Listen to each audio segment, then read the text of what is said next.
J'ai passé un CAP esthétique en 87 et j'ai voulu passer un BTS, mais à l'époque il n'en existait pas. Donc je suis rentrée en parfumerie, n'ayant pas trouvé de travail en esthétique.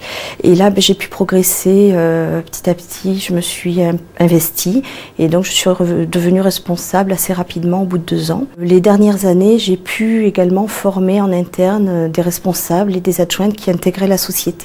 Donc c'est ce qui m'a donné l'envie de me reconvertir. J'arrivais à un âge à 40 ans où beaucoup de choses pour moi devaient être mises en question.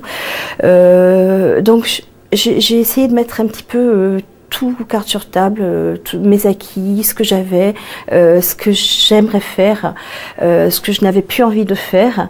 Et ça a été vraiment un tournant dans ma vie. Et la VAE, ben, elle est venue en mettant petit à petit, les choses, elles se sont imbriquées les unes dans les autres. Et je me suis rendu compte que c'était un passage obligatoire. Par rapport disons, à ma réorientation, je voulais demander un CIF à ma société pour intégrer une formation diplômante à l'AFPA. Donc j'ai fait cette démarche et il me manquait un diplôme dans mon domaine de compétences qui est la vente, le management d'équipe.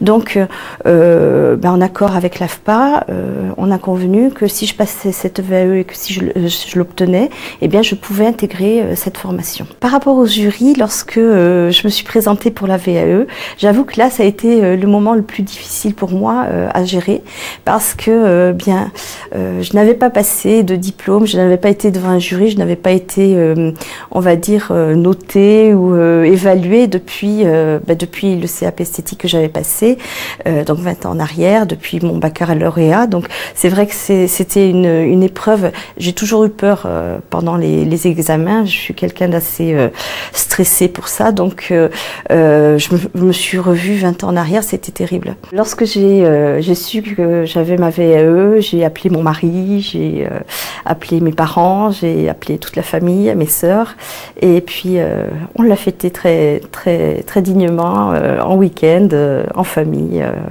Voilà, j'étais tellement contente que ça méritait d'être fêté. C'était un grand soulagement parce que le jour même, je devais intégrer ma formation.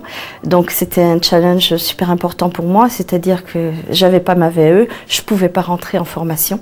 Donc je devais absolument l'avoir. Cette VAE, justement, m'a permis à la fois d'avoir donc un titre, un diplôme dans mon domaine de compétences qui est la vente, c'est-à-dire que j'ai fait de la vente, j'ai managé des équipes pendant 20 ans et à la fois j'ai eu cette formation de formatrice qui me permet de pouvoir allier mes 2 compétences qui est la formation et la vente.